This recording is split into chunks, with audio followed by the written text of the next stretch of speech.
Daniel, capítulo 1. Era o 3º ano do reinado de Joaquim em Judá, quando o rei Nabucodonosor da Babilônia declarou guerra a Jerusalém e sitiou a cidade. O Senhor entregou o rei Joaquim de Judá nas mãos dele, com alguns utensílios do templo de Deus. Nabucodonosor levou o rei e os utensílios para a casa do tesouro do seu Deus, na terra da Babilônia, a antiga Sinear. O rei ordenou a Aspenaz, chefe de pessoal do palácio, que escolhesse alguns israelitas da família real e da nobreza, jovens que fossem saudáveis e de boa aparência, inteligentes e de boa formação, de potencial para cargos de liderança no governo, gente de elite, e lhes ensinasse a língua e a cultura da Babilônia. O rei ordenou também que servissem a eles o mesmo cardápio do rei. Comiam do bom e do melhor e o mais fino vinho. Depois de 3 anos de treinamento, assumiriam cargos na corte do rei. 4 homens de Judá, Daniel, Ananias, Misael e Azarias, estavam entre os escolhidos. O chefe de pessoal do palácio deu a eles nomes babilônicos. Daniel passou a chamar-se Beltesazar.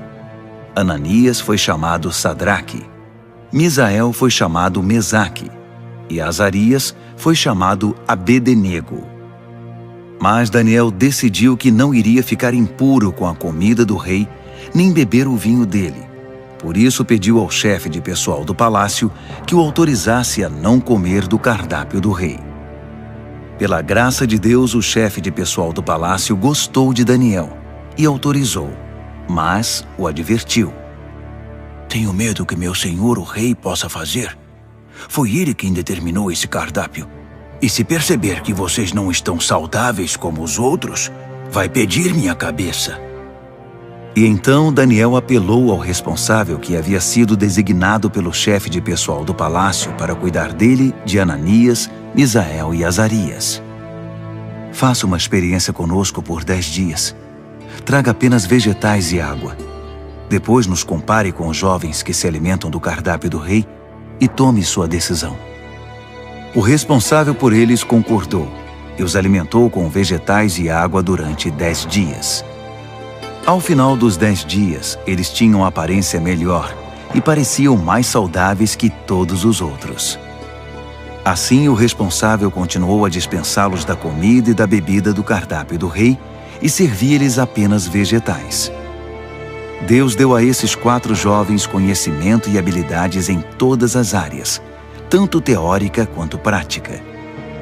Além disso, Daniel tinha o dom de interpretar todo tipo de visões e sonhos. Ao final do tempo determinado pelo rei para o treinamento, o chefe de pessoal do palácio os levou para a presença de Nabucodonosor. Quando os entrevistou, o rei os achou muito melhores que todos os outros. Ninguém estava tão bem quanto Daniel, Ananias, Misael e Azarias. E assim eles assumiram suas responsabilidades na corte do rei. Sempre que o rei os consultava sobre qualquer assunto, teórico ou prático, eles se mostravam 10 vezes melhores que todos os magos e encantadores do reino juntos.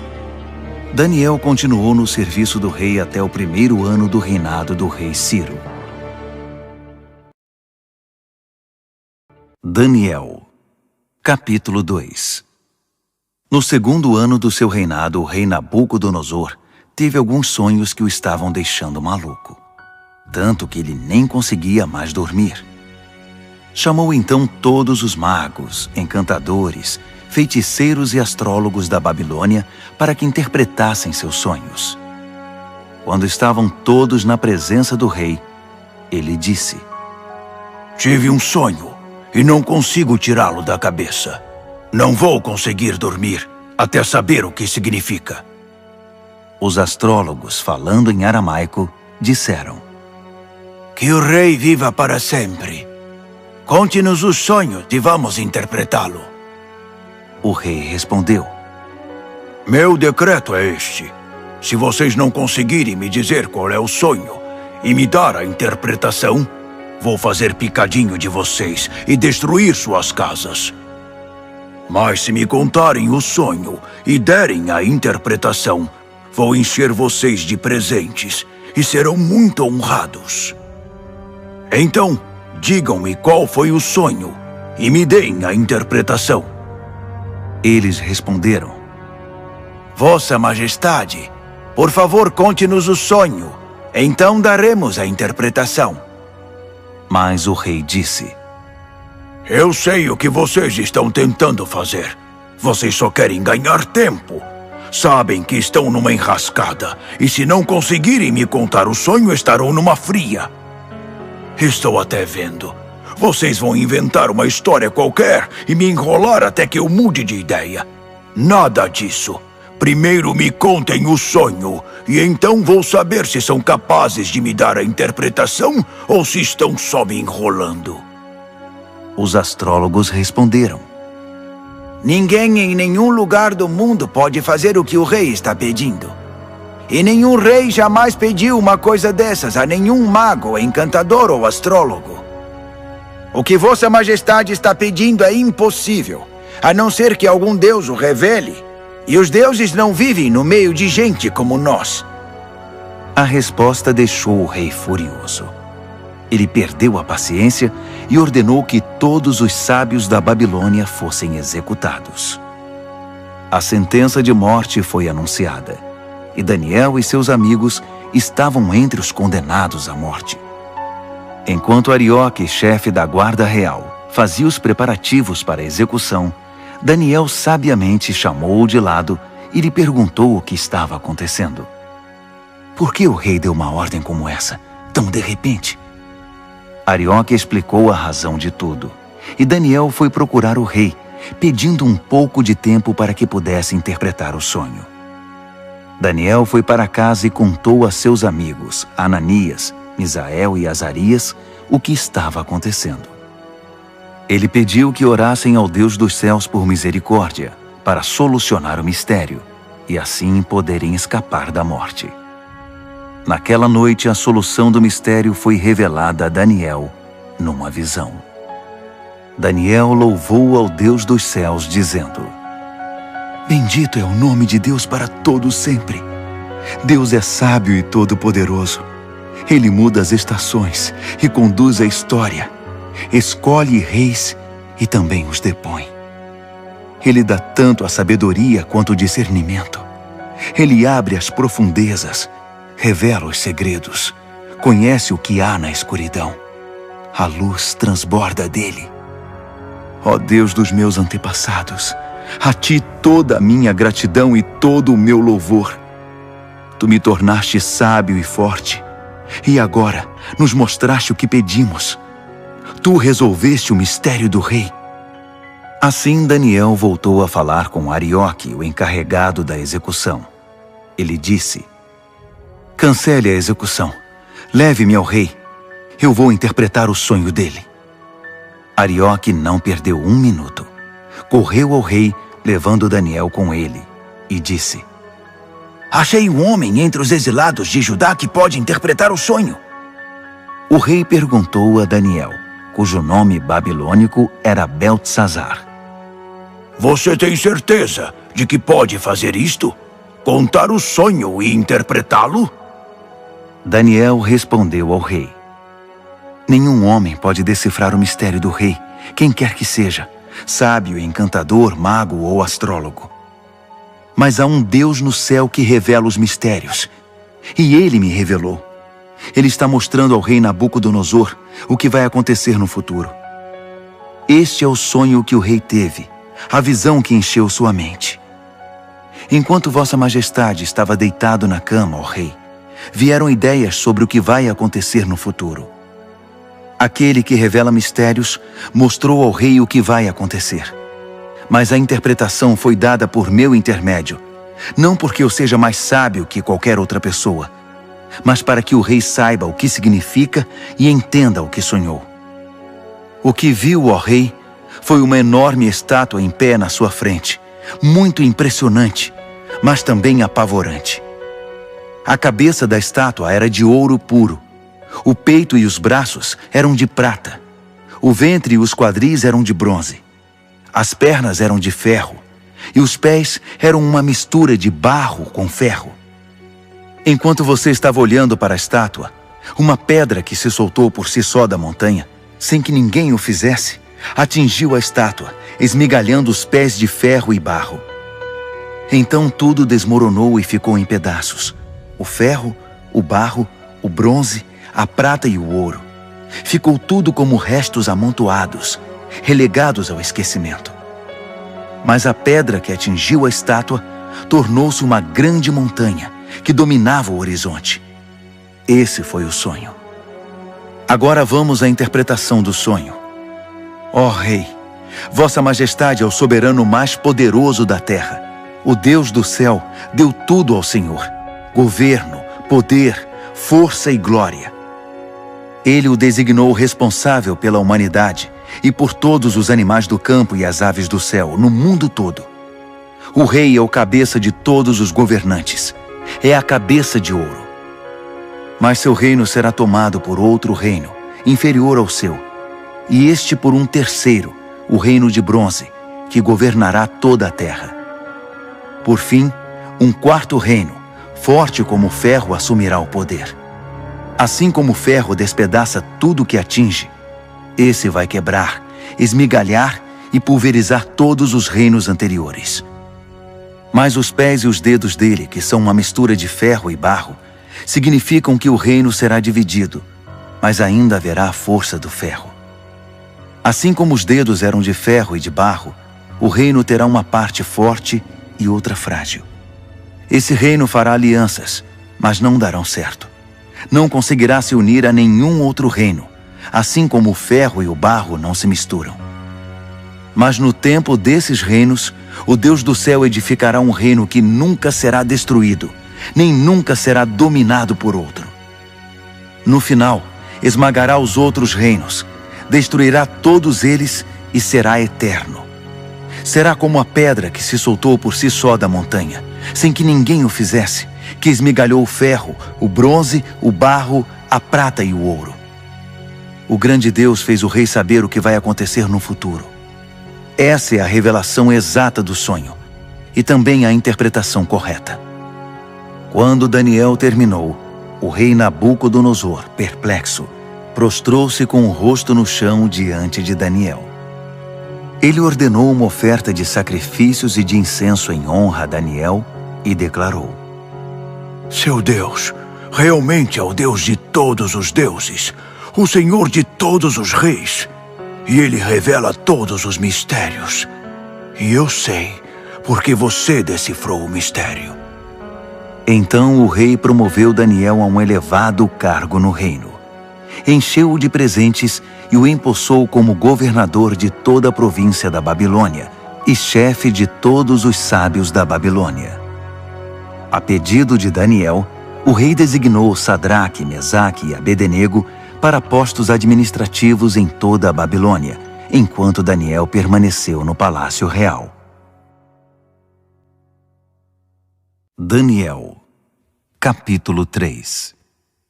O rei Nabucodonosor construiu uma estátua de ouro com 27 metros de altura e 2,70 metros de largura. Ele a ergueu na planície de Dura, na província da Babilônia. Em seguida ordenou a todos os líderes importantes da província que comparecessem à cerimônia de dedicação da estátua. Todos vieram para a cerimônia e tomaram seus lugares diante da estátua que Nabucodonosor havia erguido. Um arauto apareceu e proclamou em voz alta: Atenção, todos! Ouçam vocês de todas as raças, cores e crenças!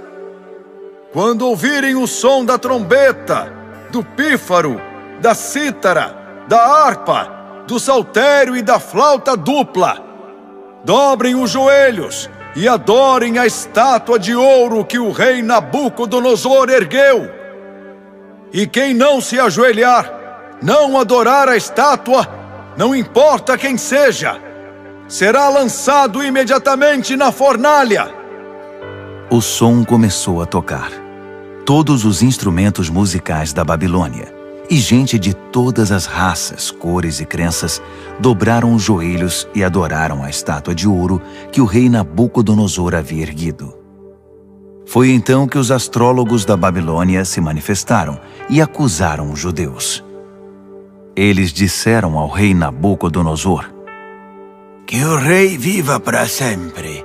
Vossa Majestade deu ordens severas para que, ao ouvir o som tocar, deveríamos nos ajoelhar e adorar a estátua de ouro, e quem não o fizesse seria jogado na fornalha. Mas os judeus, Sadraque, Mesaque e Abednego, a quem o rei designou cargos elevados na província da Babilônia, ignoraram a ordem, ó rei.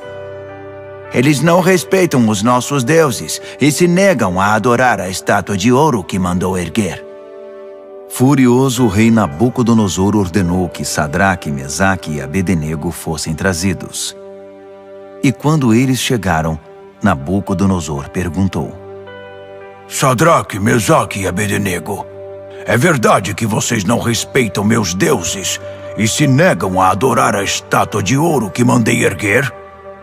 Vou dar a vocês uma segunda chance, mas a partir de agora, quando o som começar a tocar, vocês devem se ajoelhar e adorar a estátua. E se não o fizerem, serão jogados numa fornalha e ponto final. E que Deus vai livrá-los de mim? Sadraque, Mesaque e Abednego responderam: Sua ameaça não nos assusta. Se nos jogar na fornalha, o Deus que servimos pode nos salvar, não só da fornalha, como de qualquer outra coisa. E mesmo que ele não o faça, não importa, ó rei. Ainda assim, não vamos servir aos seus deuses, nem adorar a estátua de ouro que mandou erguer.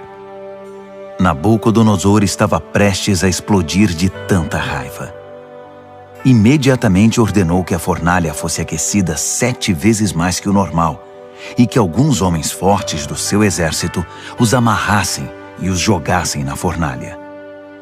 Sadraque, Mesaque e Abednego, com os pés e mãos amarrados e vestidos em suas roupas, foram jogados na fornalha extremamente quente. Por causa da ordem do rei, a fornalha estava tão quente que só as chamas foram suficientes para matar os homens que carregaram Sadraque, Mesaque e Abednego, e eles acabaram caindo fornalha dentro. De repente, o rei Nabucodonosor levantou-se num salto e perguntou: Não jogamos 3 homens com os pés e as mãos amarrados? Responderam os homens. Isso mesmo, senhor! Exclamou o rei. Vejam, estou vendo 4 homens andando para lá e para cá no fogo, e eles estão bem. E o 4º homem parece um filho dos deuses. Não é possível. Nabucodonosor foi até a entrada da fornalha ardente e chamou: Sadraque, Mesaque e Abednego, servos do Deus Altíssimo, saiam, venham para cá. E Sadraque, Mesaque e Abednego saíram do meio do fogo. Todos os líderes do governo e os conselheiros do rei se reuniram para examiná-los e viram que o fogo não havia causado nenhum arranhão nos 3, nem um fio de cabelo queimado, nem cheiro de fumaça na roupa deles.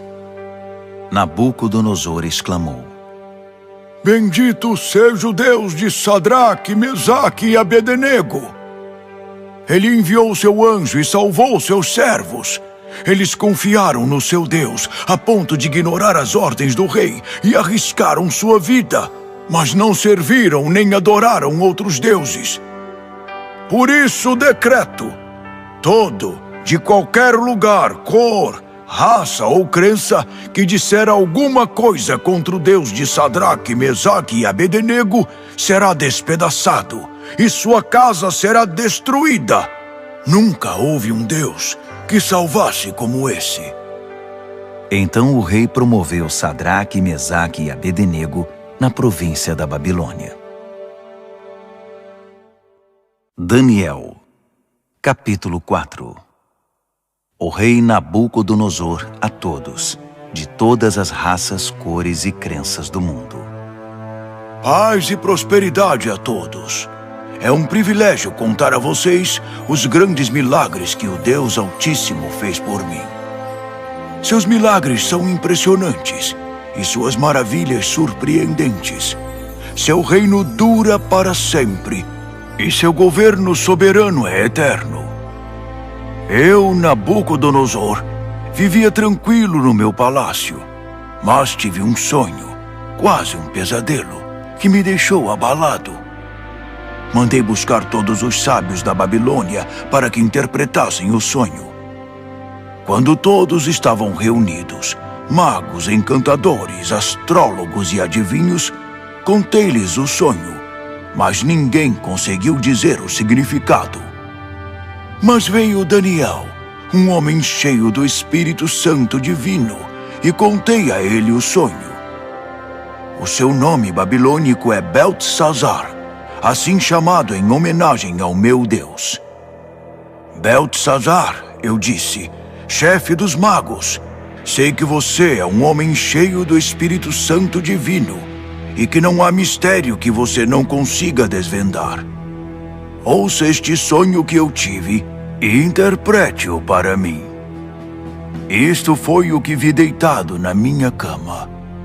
Havia uma grande árvore no centro do mundo. Eu olhei e a árvore cresceu, tornando-se maior ainda. Seu topo alcançava o céu e era visto de todos os lugares da terra. Suas folhas eram belas e seus frutos fartos, produzindo comida suficiente para todos. Os animais se abrigavam debaixo dela e as aves faziam ninhos nos galhos. Todo mundo dependia dela. E enquanto eu ainda estava deitado, vi também isto. Um anjo desceu do céu e ordenou: derrubem a árvore, cortem seus galhos, arranquem suas folhas e espalhem seus frutos. Caçem os animais que estão debaixo dela e espantem os pássaros de seus galhos, mas deixem o toco e as raízes presos com ferro e bronze junto à relva do campo.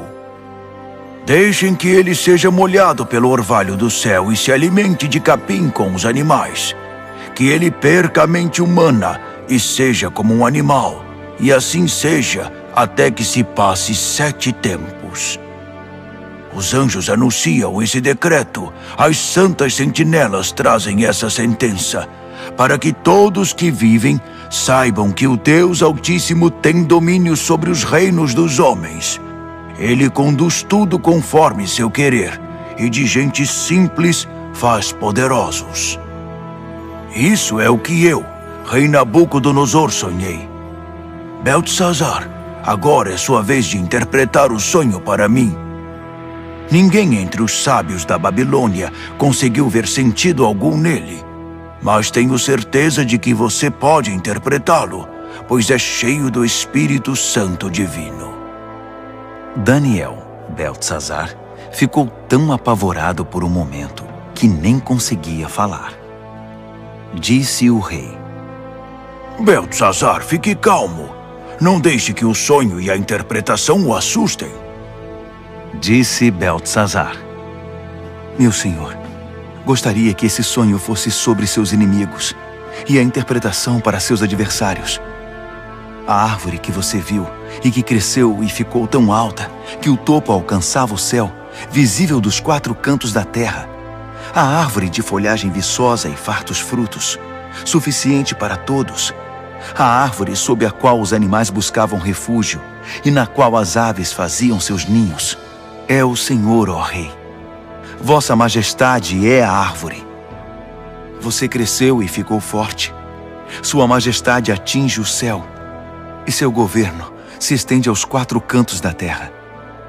E os anjos que desciam do céu proclamando: derrubem a árvore, destruam-na, mas deixem o toco e suas raízes na terra, presos com ferro e bronze junto à relva do campo. Deixem que ele seja molhado pelo orvalho do céu e que se alimente de grama com os animais durante 7 tempos. Isso, ó Rei, também se refere ao Senhor. Significa que o Deus Altíssimo proclamou uma sentença contra o rei. Será tirado do convívio dos homens e viverá com os animais. Se alimentará de capim como os bois e se molhará com o orvalho do céu. Isso durará 7 tempos, e o Senhor aprenderá que o Deus Altíssimo tem o domínio dos reinos dos homens e conduz tudo conforme seu querer. A parte sobre o toco da árvore e suas raízes que são deixados significa que seu reino ainda será devolvido depois que o Senhor reconhecer que é Deus quem tem domínio sobre tudo. Portanto, ó rei, aceite meu conselho. Abandone seus pecados e comece a viver diferentemente. Deixe essa vida de maldades, viva com justiça e cuide dos necessitados e desamparados. Só assim o Senhor continuará a viver tranquilo. Tudo isso aconteceu ao rei Nabucodonosor. Passados apenas 12 meses, ele estava andando pela sacada do Palácio Real na Babilônia e, de repente, exclamou orgulhoso: Olhe para tudo isto. É a grande Babilônia. E eu a construí sozinho, como capital do meu reino para minha honra e glória. Assim que as palavras saíram da sua boca, ouviu-se uma voz do céu: Este é o decreto contra você, rei Nabucodonosor. Seu reino foi tomado de você. Você será tirado do convívio dos homens, viverá com os animais do campo e comerá capim como boi. A sentença é para 7 tempos, o suficiente para você aprender que o Deus Altíssimo tem domínio sobre os reinos dos homens e põe no trono quem ele quer. Isso aconteceu imediatamente. Nabucodonosor foi tirado da convivência dos homens, comeu capim como boi e se molhou com o orvalho do céu. Seu cabelo cresceu como as penas da águia, suas unhas como as garras do falcão. Ao final daquele período, eu, Nabucodonosor, olhei para o céu, recobrei o juízo e bendisse o Deus Altíssimo, agradecendo e glorificando ao Deus que vive para sempre. Seu domínio dura para sempre, seu reino nunca será decadente. A vida na terra é insignificante. Deus faz tudo conforme seu querer. Ninguém pode opor-se à sua vontade. Ninguém pode questioná-lo ou desafiá-lo. Ao mesmo tempo em que recobrei o juízo, recuperei a majestade e a glória do meu reino. Todos os líderes e gente importante vieram me ver. Fui restabelecido como rei no meu reino e me tornei maior que antes. E é por isso que eu, Nabucodonosor, canto e louvo ao Rei do céu. Tudo o que ele faz é justo, e ele o faz da maneira certa. Ele sabe como tratar gente orgulhosa e tem o poder para torná-los humildes. Daniel, capítulo 5. O rei Belsazar convidou Mil de seus nobres para um grande banquete. O vinho era muito bem servido. Então Belsazar, que já estava alto por causa do vinho, ordenou que as taças de ouro e prata que seu pai Nabucodonosor havia tomado do templo de Deus em Jerusalém fossem trazidas para que ele, seus nobres, suas mulheres e concubinas pudessem beber nelas.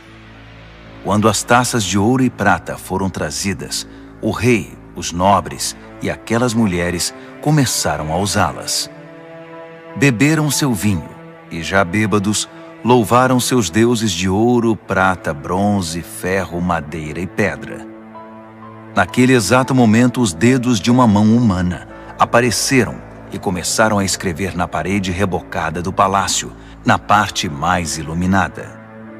Quando o rei viu a mão escrevendo na parede, ficou pálido, muito assustado. Suas pernas ficaram bambas, tremiam sem parar, e os joelhos batiam um no outro. Ele gritou para que chamassem os encantadores, os astrólogos e os adivinhos, e prometeu: Quem conseguir ler esta escrita na parede e me disser o que significa, será famoso e rico. Ganhará um manto de púrpura e uma bela corrente de ouro, e será o terceiro mais importante do reino. Todos tentaram, mas ninguém conseguiu enxergar um sentido nas palavras escritas na parede. Ninguém conseguia entender o que estava escrito, muito menos interpretá-lo. Então o rei ficou apavorado, pálido, em completo estado de choque.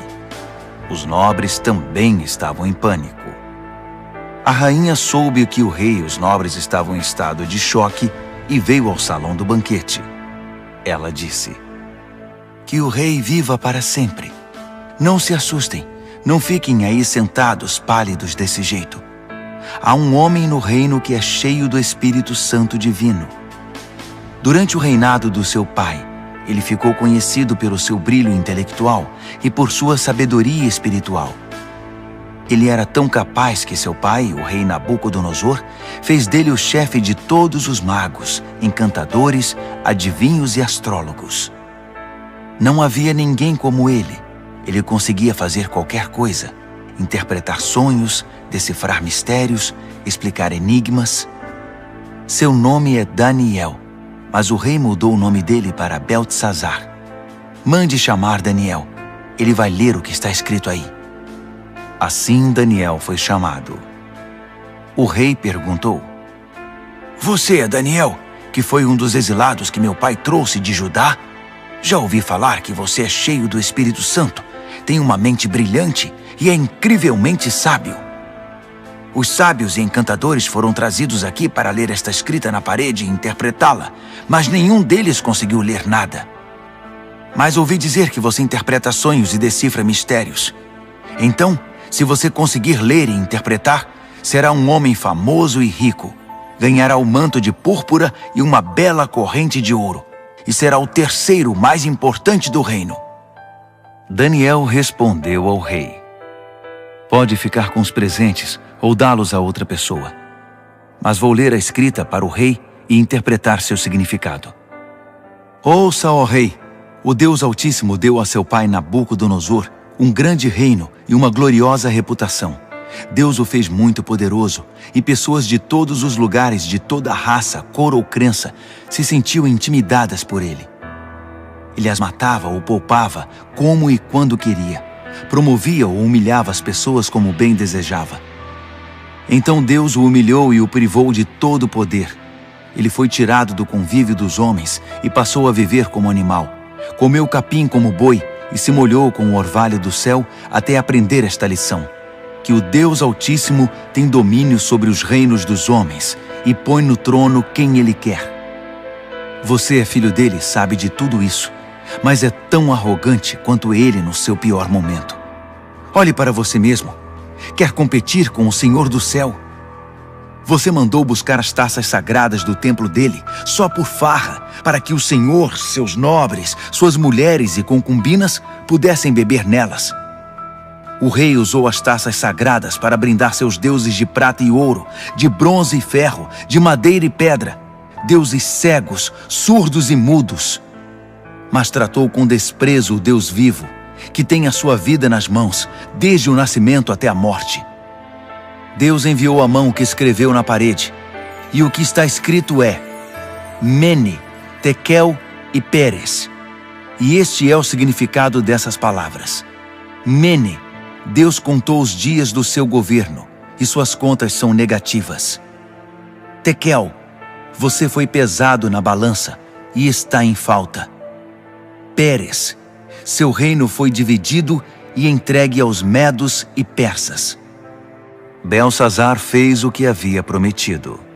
Vestiu o manto de púrpura em Daniel, colocou uma bela corrente de ouro em seu pescoço e o promoveu a terceiro mais importante do reino. Naquela mesma noite, o rei Beltesazar da Babilônia foi morto. Dario, o Medo, tinha 62 anos quando o sucedeu como rei. Daniel, capítulo 6. Dario reorganizou seu reino. Ele designou 120 governadores para administrar todas as províncias do reino. Sobre eles havia 3 ministros, e um deles era Daniel. Os governadores se dirigiam aos ministros, que tinham a responsabilidade de manter tudo em ordem. Mas Daniel era cheio de vitalidade e tinha uma inteligência tão superior aos outros ministros e governadores que o rei decidiu designá-lo responsável por todo o reino. Os ministros e governadores se reuniram para ver se descobriam algum ponto fraco de Daniel que pudesse usar contra ele, mas não conseguiram nada. Ele era exemplar e absolutamente confiável. Não conseguiram achar nenhuma evidência de negligência ou má conduta. Após inúmeras tentativas, desistiram e disseram: Nunca vamos descobrir nada contra esse Daniel, a não ser que inventemos alguma acusação e tramemos algo contra ele. Assim, os ministros e governadores tramaram contra ele e foram ao rei dizer: Rei Dario, que viva para sempre!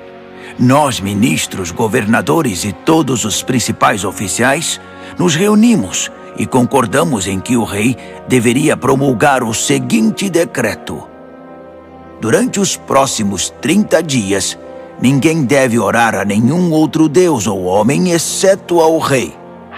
Qualquer um que desobedecer será lançado na cova dos leões.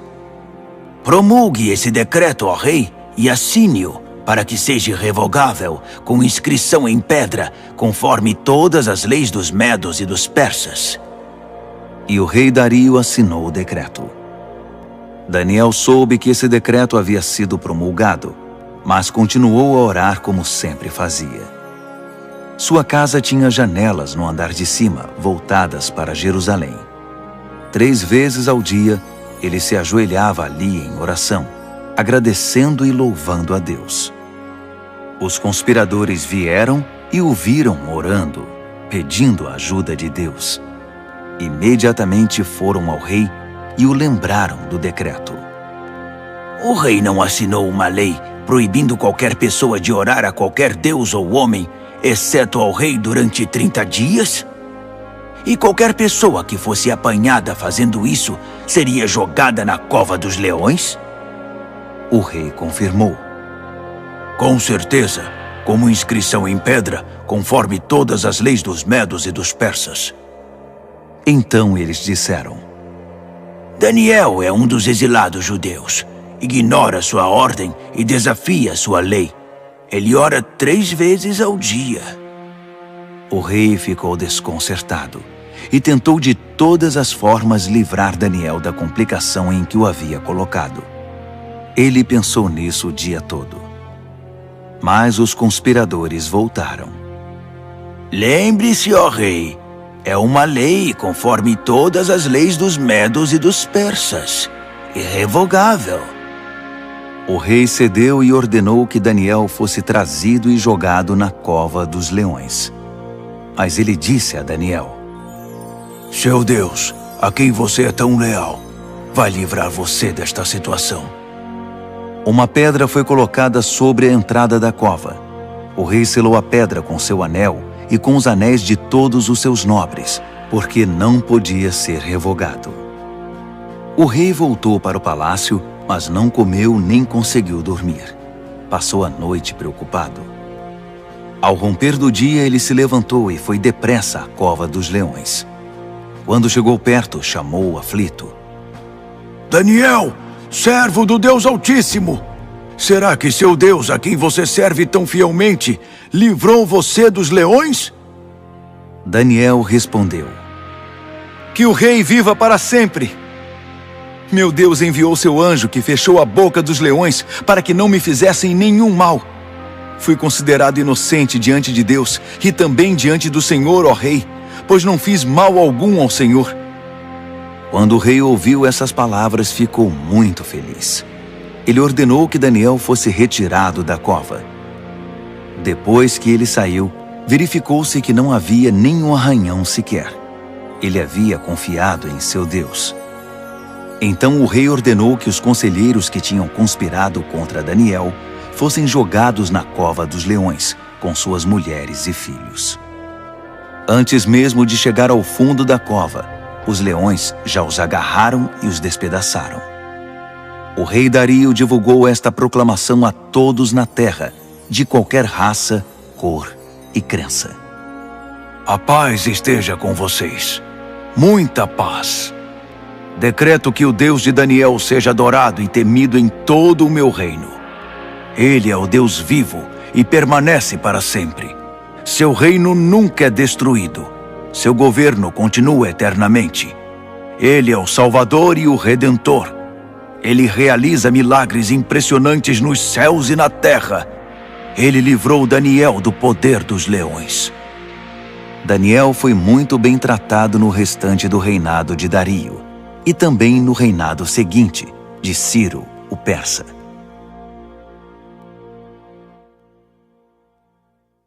Daniel, capítulo 7. No primeiro ano do rei Belsazar da Babilônia, Daniel teve um sonho. O que ele viu enquanto dormia o apavorou. Um verdadeiro pesadelo. E ele escreveu seu sonho. No meu sonho, naquela noite, vi os 4 ventos dos céus soprando e formando uma grande tempestade no mar. 4 animais enormes, diferentes uns dos outros, subiam do mar. O primeiro animal parecia um leão, mas tinha asas de águia. Enquanto eu observava, suas asas foram arrancadas. Ele foi levantado e ficou de pé como um homem. Em seguida, deram-lhe um coração humano. Depois vi um segundo animal, que parecia um urso. Ele se levantou, segurando 3 costelas nas mandíbulas, e recebeu esta ordem: ataque, devore tudo, encha a barriga. Em seguida vi outro animal. Parecia um leopardo. Tinha 4 asas como de pássaro nas costas. Esse animal tinha 4 cabeças e recebeu autoridade para governar. Depois disso, um 4º animal apareceu no meu sonho. Esse era apavorante, medonho. Tinha enormes dentes de ferro, triturava e devorava suas vítimas. Qualquer coisa que sobrava no chão, ele pisava e esmagava. Era diferente dos outros animais, um verdadeiro monstro. E tinha 10 chifres. Enquanto eu observava os chifres, tentava imaginar o que significavam. Nasceu nele outro chifre, mas este era pequeno. 3 dos chifres que já tinha foram arrancados para dar lugar a ele. Havia olhos humanos no pequeno chifre e uma boca grande que falava com arrogância. Enquanto eu observava tudo isso, tronos foram estabelecidos e um ancião tomou seu lugar. Suas roupas eram brancas como a neve, o cabelo alvo como a lã. Seu trono estava envolto em chamas. As rodas brilhavam intensamente. Um rio de fogo jorrava do trono. Milhares de milhares o serviam. Milhões o atendiam. Pediu-se silêncio no tribunal e os livros foram abertos. Continuei observando. O chifre pequeno falava com arrogância e enquanto eu observava, o monstro foi morto e seu corpo foi lançado no fogo. Os outros animais viveram ainda algum tempo, mas não fizeram nada, não tinham poder para governar. Meu sonho continuou. Então vi alguém, um filho de homem, chegando no meio de nuvens. Ele se aproximou do ancião e foi apresentado a ele. Ele recebeu poder para governar, toda a glória da realeza. Todas as raças, cores e crenças lhe serviram e o adoraram. Seu reinado será para sempre, não terá fim. Seu governo real nunca será destruído. Mas quanto a mim, Daniel, fiquei perturbado. As visões me deixaram apavorado. Por isso eu me aproximei de alguém que estava perto e perguntei o significado de tudo aquilo. E ele me deu a interpretação. Esses 4 animais enormes, disse ele, significam 4 reinos que aparecerão na terra. Mas a certa altura, o povo santo do Deus Altíssimo receberá o reino e o manterá para sempre. Sim, para sempre. Mas eu queria saber mais. Estava curioso sobre o 4º animal, aquele que era tão diferente dos outros, o monstro medonho com os dentes de ferro e garras de bronze, que engolia o que despedaçava e pisoteava tudo o que via pela frente. E eu queria saber também a respeito dos 10 chifres e do chifre pequeno que nasceu, ocupando o lugar de 3 dos primeiros chifres. Esse novo chifre tinha olhos e com sua boca grande falava de forma arrogante, dominando os outros chifres. observei que esse chifre fazia guerra contra o santo povo de Deus e levava vantagem sobre eles. Mas o ancião interveio e decidiu a favor do povo do Deus Altíssimo. No final, o povo santo de Deus assumiu o controle do reino. A pessoa que estava perto de mim explicou: o quarto animal é o quarto reino que aparecerá na terra.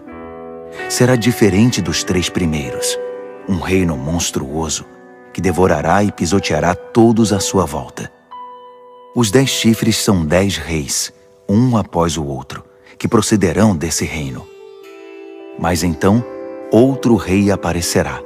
Ele será diferente dos reis anteriores. Começará derrubando os outros reis e blasfemando contra o Deus Altíssimo.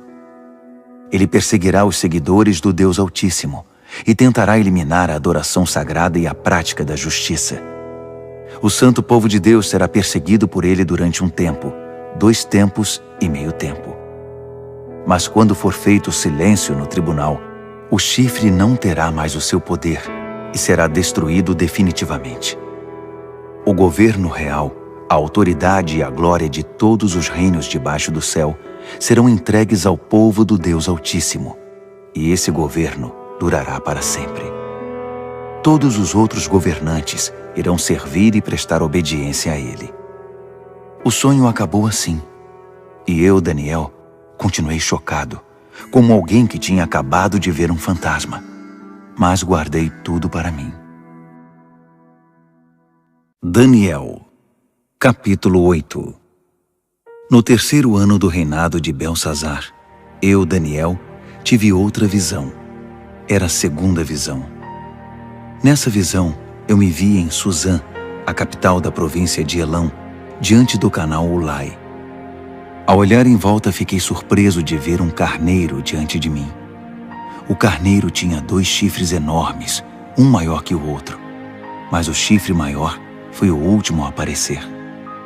Fiquei observando enquanto o carneiro avançava, primeiro para o oeste, depois para o norte e então para o sul. Nenhum animal conseguia enfrentá-lo. Ele fazia o que queria e, todo arrogante, posava de rei dos animais. Enquanto eu observava, tentando entender o significado de tudo aquilo, vi também um bode que tinha um enorme chifre no meio da testa. Ele vinha do oeste e percorreu toda a terra, sem tocar o solo uma única vez. O bode aproximou-se do carneiro de 2 chifres que eu tinha visto antes diante do canal e o atacou ferozmente. Observei enquanto ele, louco de raiva, atacava o carneiro. A violência era tanta que ele lhe quebrou os 2 chifres. O carneiro não conseguiu resistir. O bode o derrubou e o pisoteou. Nada pôde salvar o carneiro. Então o bode tornou-se cada vez mais arrogante, e no auge do poder, seu chifre imenso se quebrou, e 4 outros chifres enormes surgiram no lugar, apontando para o norte, o sul, o leste e o oeste.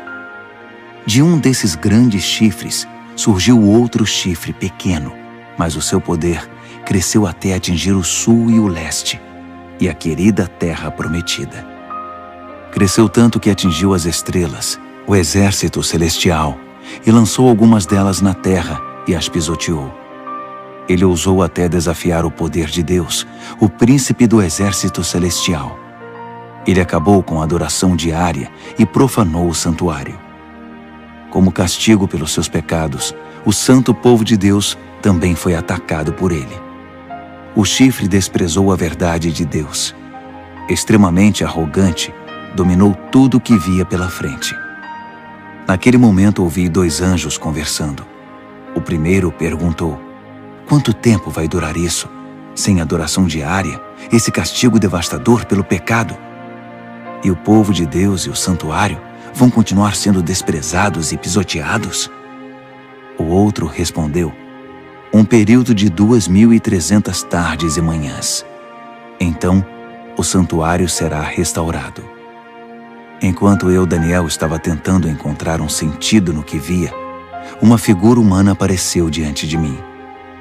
Ouvi uma voz de homem que vinha do canal de Ulai e chamava: Gabriel.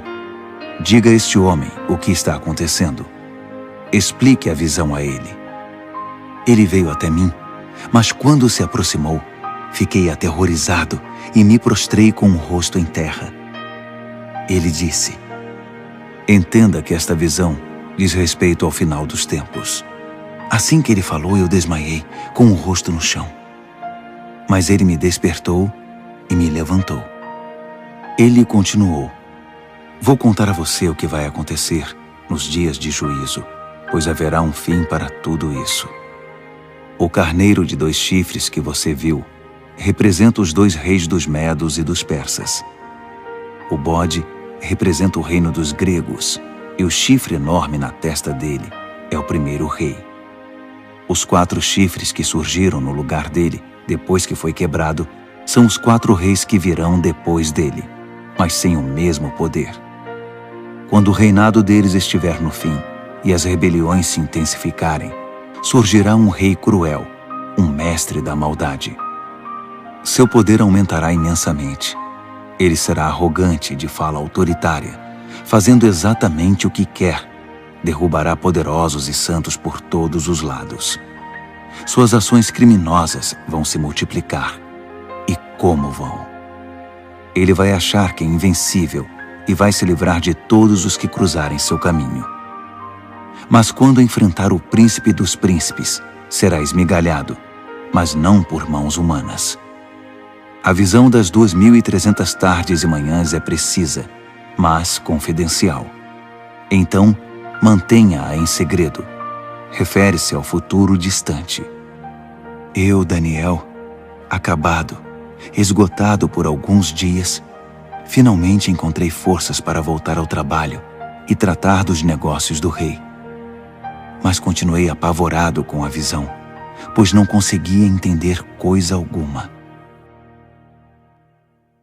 Daniel, capítulo 9.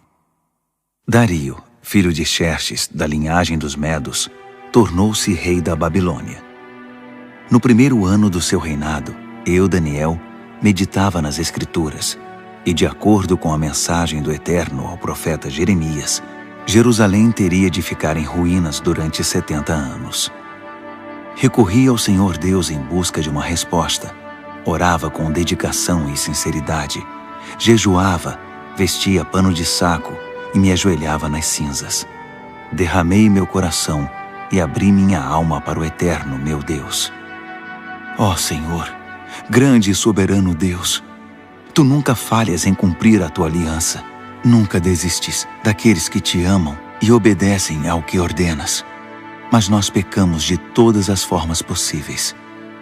Cometemos pecados terríveis, fomos rebeldes, enganamos e pegamos atalhos para fugir dos Teus caminhos. Fizemo-nos de surdos diante dos Teus servos, os profetas, que pregaram Tua mensagem aos nossos reis e líderes, aos nossos pais e a todo o povo da terra.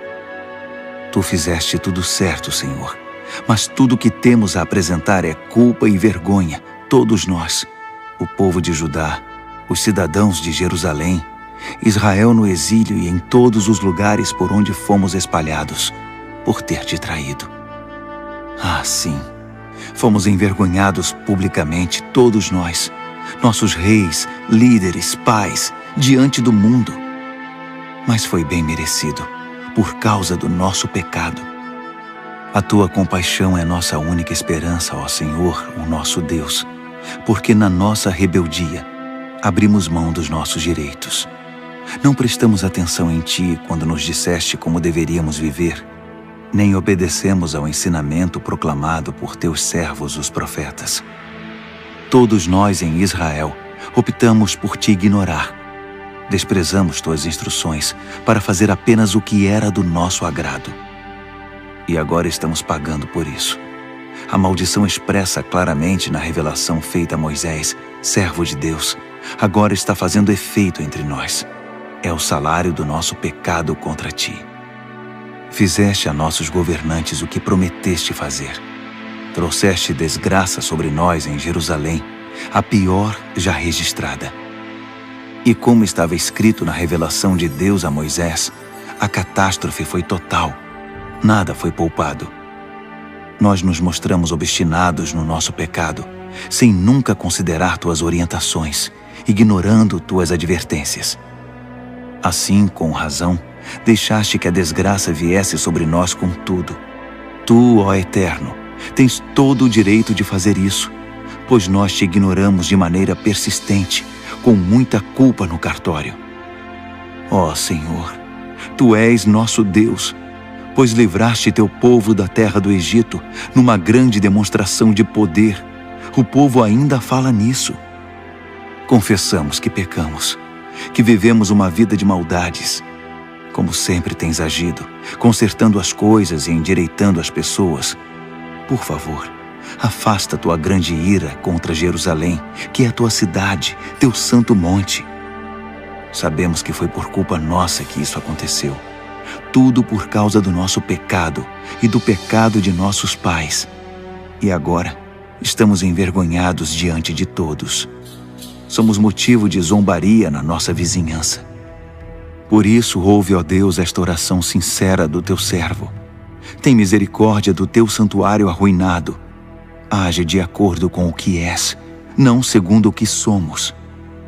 Atende nossa oração, ó Deus. Abre os olhos e observa a nossa cidade arruinada, a cidade chamada pelo teu nome. Sabemos que não merecemos tua atenção. Nosso apelo é a tua compaixão. Esta oração é nossa única esperança. Senhor, ouve-nos. Senhor, perdoa-nos. Senhor, olha para nós e faz alguma coisa. Senhor, não nos desprezes. Tua cidade e teu povo são chamados pelo teu nome. Defende teus interesses.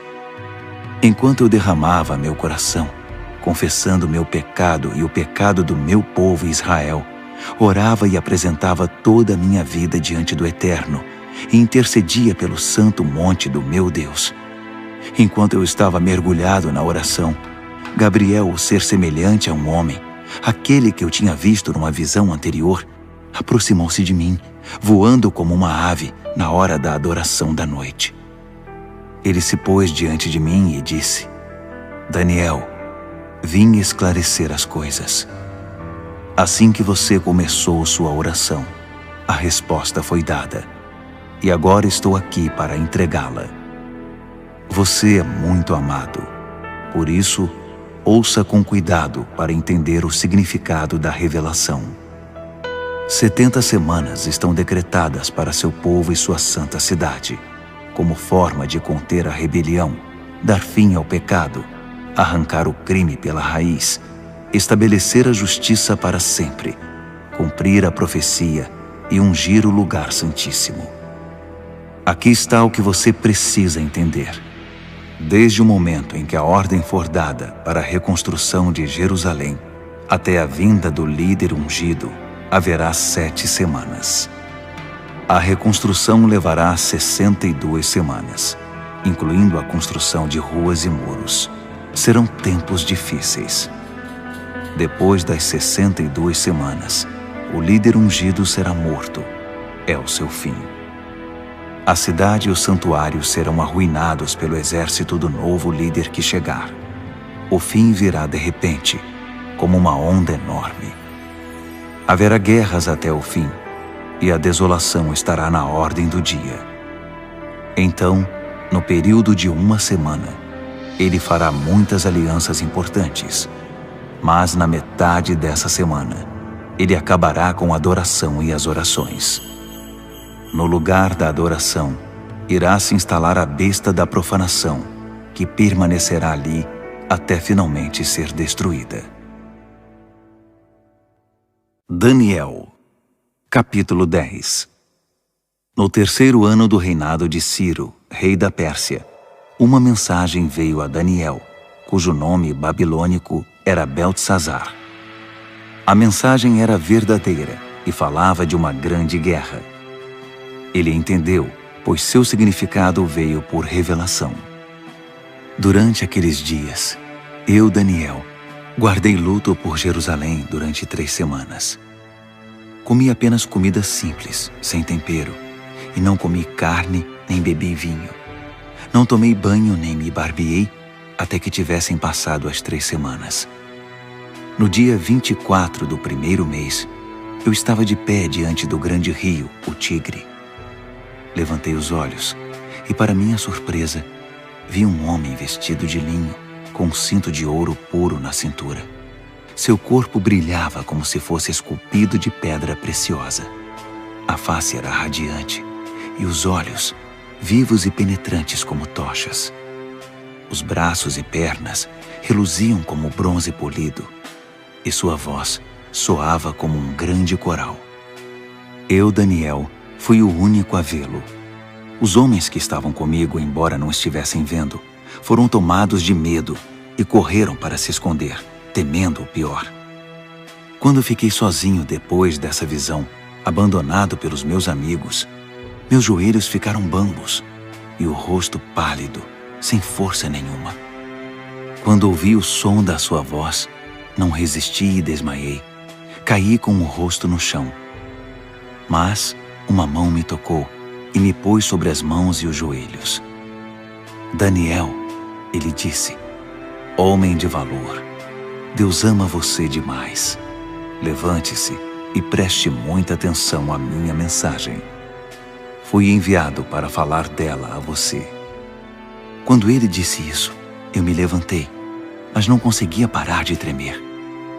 Fique tranquilo, ele continuou. Não tenha medo. Quando você decidiu se humilhar para receber entendimento, sua oração foi ouvida e eu me dispus a vir até aqui. Mas fui impedido pelo anjo, que é o príncipe do reino da Pérsia, e isso me atrasou por 3 semanas. Mas Miguel, um dos anjos supremos, veio em meu socorro e ficou ali com o anjo, que é o príncipe da Pérsia. Estou aqui para ajudar você a entender o que vai acontecer com seu povo, pois a visão fala do futuro. Enquanto ele falava, fiquei só olhando para o chão. Não conseguia dizer nada e fui surpreendido por algo parecido com uma mão humana que me tocou os lábios. Então abri a boca e comecei a falar. Quando vi, fiquei apavorado. Minhas pernas ficaram bambas. Eu não conseguia me mexer. Como é possível que eu, um humilde servo, fale com alguém como o Senhor? Estou completamente paralisado. Mal consigo respirar. Aquele ser, que parecia humano, me tocou outra vez e me deu forças. Ele disse, não tenha medo. Fique em paz. Você é amado demais. Tudo vai ficar bem. Tenha coragem. Seja forte. Enquanto ele ainda falava, veio-me coragem e retomei as forças. Então eu disse, pode falar, porque o Senhor me deu forças.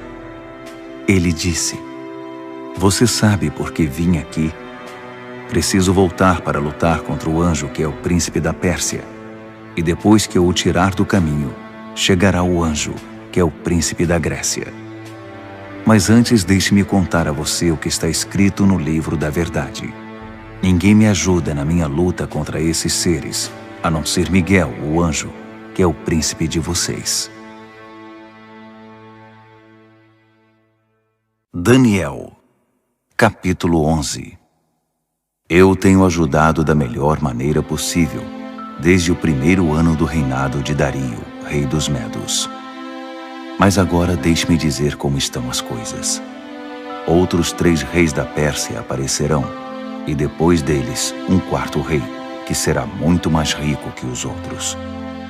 Quando ele achar que já tem poder suficiente, ganho com sua riqueza, declarará guerra contra o reino da Grécia. Nesse momento, aparecerá um rei poderoso, que dominará um enorme território e conduzirá tudo como bem entender.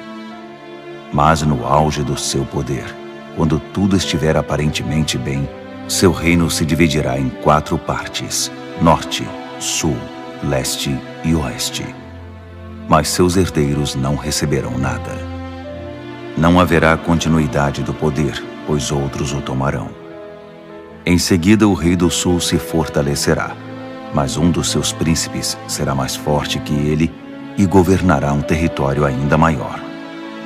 Depois de alguns anos, os dois se tornarão aliados, e a filha do rei do sul se casará com o rei do norte, para consolidar o acordo.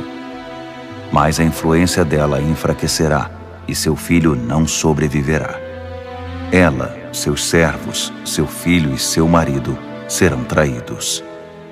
Algum tempo depois, alguém da família real aparecerá e assumirá o trono. Ele assumirá o comando do exército, invadirá o norte e alcançará grande vitória. Ele tomará os deuses de metal deles e todos os utensílios de ouro e prata que os acompanham e os levará para o Egito. Passado algum tempo, o rei do norte se recuperará e invadirá a terra do rei do sul, mas não terá sucesso. Terá de bater em retirada.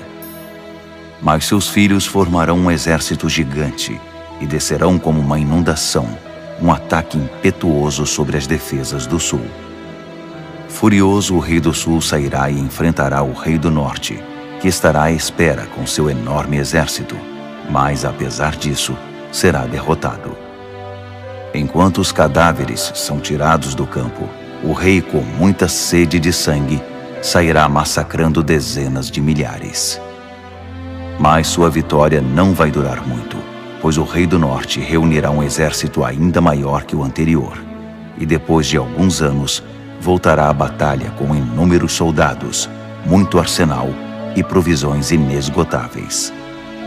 Naqueles dias, muitos outros se engajarão na batalha contra o rei do sul. Revoltosos do seu próprio povo, embriagados por sonhos de poder, se ajuntarão a eles, mas acabarão frustrados. Quando o rei do norte chegar, fará rampas de cerco e conquistará a cidade fortificada. Os exércitos do sul serão despedaçados diante dele. Nem mesmo suas famosas tropas de choque conterão o agressor. Ele entrará todo arrogante, como se fosse o dono de tudo. Ele se apossará da linda terra e se instalará aí. Depois, prosseguirá para ter controle total. Fará um tratado de paz e até dará sua filha em casamento ao rei do sul, parte de uma trama para destruí-lo de vez. Mas o plano será um fiasco, não será bem sucedido. Mais tarde, voltará sua atenção para as regiões costeiras e fará inúmeros prisioneiros. Mas um general intervirá e dará um basta às suas ameaças. Quem metia medo ficará amedrontado. Ele voltará para casa e passará a cuidar dos próprios negócios. Mas a essa altura já estará acabado, e logo já não se ouvirá mais falar dele. Ele será sucedido por um perdedor, já com seu governo, sua reputação e sua autoridade em frangalhos. Por isso não durará muito, sairá da história rapidamente, sem nem mesmo ter lutado. Seu lugar será preenchido por um sujeito desprezado e desprezível. Mas ele surpreenderá todos, saindo como que do nada e se apossando do reino. Ele avançará como um rolo compressor, e até o príncipe da aliança será esmagado. Depois de negociar um cessar-fogo, ele violará as condições. Que traidor! Com alguns poucos comparsas, assumirá o controle total. Ele invadirá as províncias mais ricas, quando elas menos esperarem. Ultrapassará todos seus antepassados. Prenderá e saqueará. Viverá com seus amigos num luxo desmedido. Ele fará planos contra as cidades fortificadas, mas não será por muito tempo. Ele ajuntará um grande exército muito bem armado para combater o rei do sul. Em resposta, o rei do sul manterá seu exército, ainda maior, a postos, pronto para a batalha. Mas não será capaz de sustentar essa condição por muito tempo, em razão das intrigas nas próprias fileiras. Sua corte estará minada por tramas e conspirações. Assim seu exército será esmagado, e o campo de batalha ficará coberto de cadáveres. Os dois reis, ambos com planos maldosos um contra o outro, vão se sentar à mesa de conferências e negociarão seus engodos. Nada resultará desse tratado, que não passará de um emaranhado de mentiras. Mas ainda não é o fim. A história não acabou. O rei do norte irá para casa carregado de despojos, mas sua mente estará voltada para a destruição da Santa Aliança, enquanto estiver passando pela terra a caminho de casa. 1 ano mais tarde, ele comandará nova invasão ao sul, mas a segunda invasão não será como a primeira. Quando os navios romanos chegarem, ele dará meia volta e retornará para casa. Mas ao passar pela terra, seu ódio contra a Santa Aliança será despertado. Ele fará acordo com todos os que se dispuserem a trair a Santa Aliança, tomando o partido deles. Suas forças entrarão marchando e profanarão o santuário e a cidadela. Eles irão banir a adoração diária, substituindo-a pela besta da profanação. O rei do norte honrará os que traírem a Santa Aliança, corrompendo-os ainda mais com sua conversa sedutora. Mas os que forem leais a Deus tomarão posição firme a favor de Deus. Os que mantiverem o bom senso ensinarão o bem às multidões pelo exemplo. Eles serão submetidos a provas terríveis durante um certo período. Alguns serão mortos, outros queimados, alguns exilados, outros roubados. Quando a prova for muito difícil, receberão alguma ajuda, mas não muita. E muitos dos pretensos ajudadores se portarão com indiferença. A provação refinará e purificará os que mantiverem o bom senso e permanecerem leais, porque há ainda mais por vir. Enquanto isso, o rei do norte estará agindo sem impedimento. Ele se levantará a uma posição superior à de qualquer deus, e até mesmo ousará desafiar o Deus dos deuses. Por um tempo isso será tolerado, até que se complete esse tempo de juízo, pois o que foi decretado precisa ser cumprido. Ele não terá respeito algum pelos deuses dos seus antepassados, nem mesmo pelo Deus predileto das mulheres. Desprezando qualquer deus, o rei do norte se inchará de orgulho e se achará maior que todos eles. Ele chegará a ponto de desprezar o Deus dos santos, e no lugar em que Deus é adorado, colocará em exibição, com generoso ornamento de prata, ouro e pedras preciosas, um Deus novo, do qual nunca se ouviu falar. Marchando sob a bandeira desse Deus estranho, ele atacará as principais fortalezas. Promoverá todos os que seguirem esse Deus, dando a eles cargos importantes e recompensando-os com concessões de terras. Na conclusão dessa história, o rei do sul o enfrentará, mas o rei do norte se lançará contra ele como um furacão, com seus carros e cavalos e uma grande frota de navios, e varrerá tudo que estiver no seu caminho. Ao entrar na linda terra, as pessoas cairão diante dele como peças de dominó. Só Edom, Moabe e alguns amonitas escaparão. Ele vai avançar, dominando país após país. Nem o Egito escapará. Ele confiscará o ouro, a prata e todos os bens valiosos do Egito. Os líbios e os etíopes cairão com ele. Mas nesse momento, relatos perturbadores virão do norte e do leste e o farão entrar em pânico. Furioso, ele se apressará em suprimir a ameaça. Mas assim que armar suas tendas entre o mar Mediterrâneo e o Monte Santo, inúmeras tendas reais, ele encontrará seu fim. E não haverá uma alma viva por perto para ajudá-lo. Daniel, capítulo 12. Esse será o momento quando Miguel, o grande anjo, que é o príncipe defensor do seu povo, entrará em cena. Será um tempo de desgraça, a pior desgraça que o mundo já conheceu. Mas seu povo será salvo da desgraça, todos os que tiverem o nome escrito no livro. Uma grande multidão, composta daqueles que já morreram e foram sepultados, acordará. Alguns para a vida eterna, outros para a vergonha eterna. Homens e mulheres que viveram de forma sábia e justa brilharão como a noite sem nuvens, repleta de estrelas.